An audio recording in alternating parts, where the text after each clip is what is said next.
Hello my fellow YouTubers, hope you're all having a great day today. Today I'm going to be giving you guys the final chapter of the Crimson Shadow Trilogy by R.A. Salvatore, The Dragon King.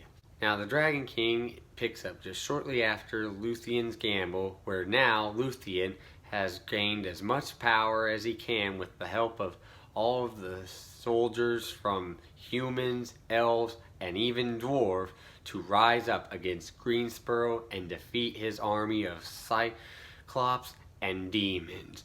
However, Luthien now discovers that he may not be able to defeat Greensboro's ultimate weapon, which is himself, figuring out more and more who Greensboro really is. And Luthien now has put so much doubt upon himself that he's now beginning to think the entire rise up was all for nothing.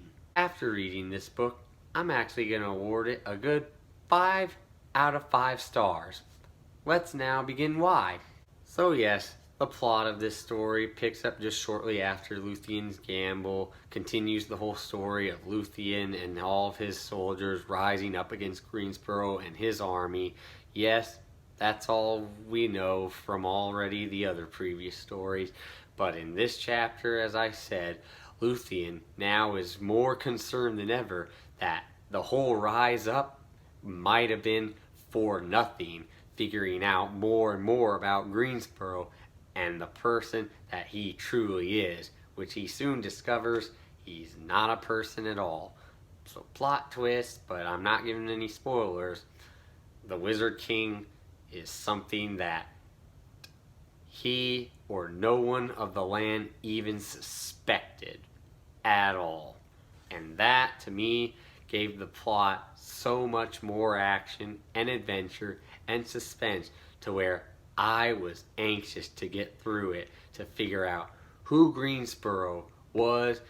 Was everything that Luthien had done worth it? Or was it all just for more sacrifices that he just made, and it was all actually a part of Greensboro's plan to get him to have more soldiers so that way he could cost more lives and then gain even more power and rid the land of the rest of the humans, elves, and dwarves and all the good in there. So yes, the plot of this story really drew me in much more.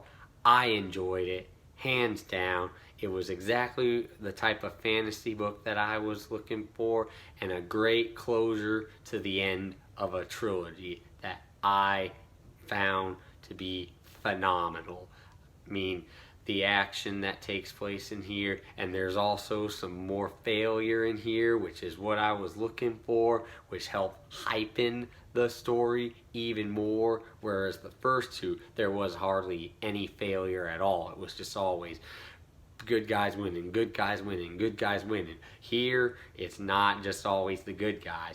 There are times where the bad guys are coming out on top, and Luthien and everybody else is now questioning they might not win this at all, which is exactly how a story should be. The protagonist and all of his helpers or her helpers should be questioning themselves in the final chapter, or pretty much throughout the entire series, whether or not their sacrifices actually were worth anything at all, or if it was just more blood on their hands.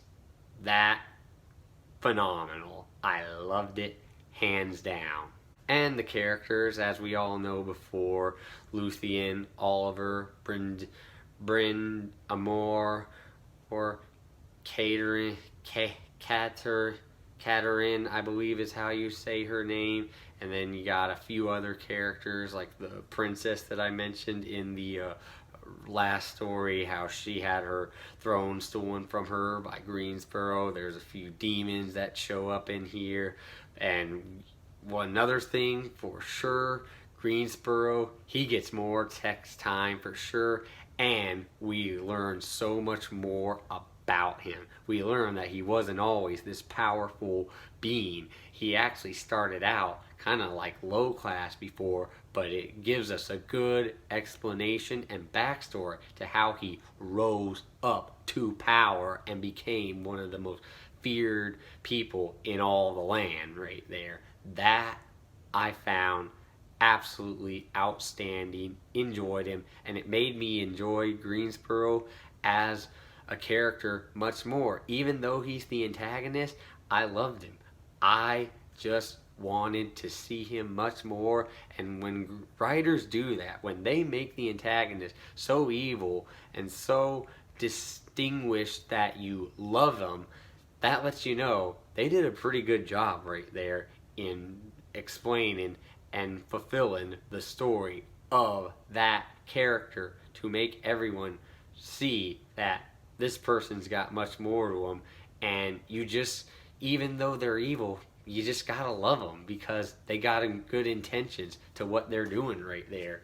And he did just that. R.A. Salvatore, he made Greensboro just more and more of a character that you knew he had intentions to what he was doing, unlike other characters where they just want to go around kill people just for no reason. They got no intentions at all.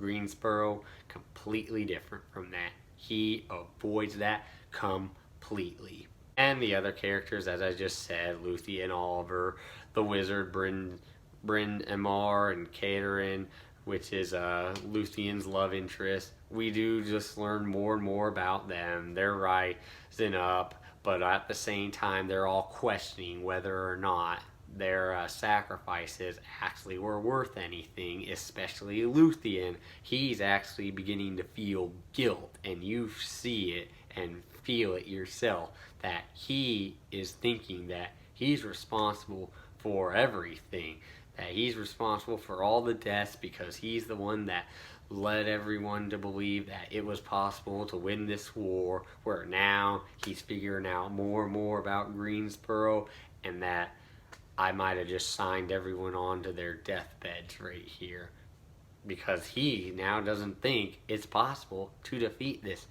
man, even with the Crimson Shadow, which is his cape, and Blind Striker, which is his magical sword that he has. Crimson Shadow, which is his cape, it basically acts as a shield to protect him from harm from every other things, pretty much. However, it doesn't make him immortal right there. But yes, Luthien for sure is grown so much as a character, where he started out as this person that really wasn't much of a adventurer. He basically stayed more in his own territory. He did train, but after the death of his friend Garth Rogers, I'm sorry that I said Garth Brooks in a former video. I mean, common mistake right there. I get names mixed up all the time. But after that incident, yes, he uprose and he knew that something had to be done, or more innocent lives are going to be killed by the hands of this evil wizard king that has been ruling the land for decades, centuries. Yes, that was phenomenal to see him grow more as a character, and that's why I enjoyed him too. I even felt like I was him, because I myself have grown more and more throughout time, just like he has, and everybody else has as well. That's why he is such a believable character, to where you gotta love him. He's so well developed. He makes the story come to life even more. And yes, the writing, the action, it all continues on. Pretty easy read, plenty of action. It literally was almost like the epic climax to the final, like, Lord of the Rings book, where plenty of action, lots of fighting. This does the same thing. It is the last battle of all, so R.A. Salvatore made it worth your while that this story was going to go out with a bang, and it did.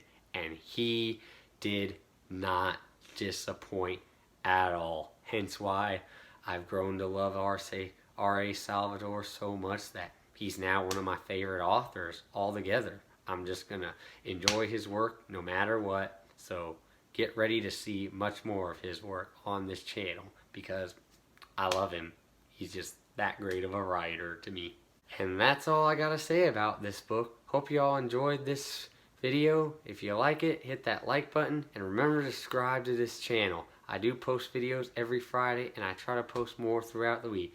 Once again, guys, thanks for watching. That wraps up the entire Crimson Shadow trilogy. Hope you all enjoyed this whole video that I made and the others about the trilogy, and I hope you guys do give this trilogy a chance and read it yourself. You will not be disappointed.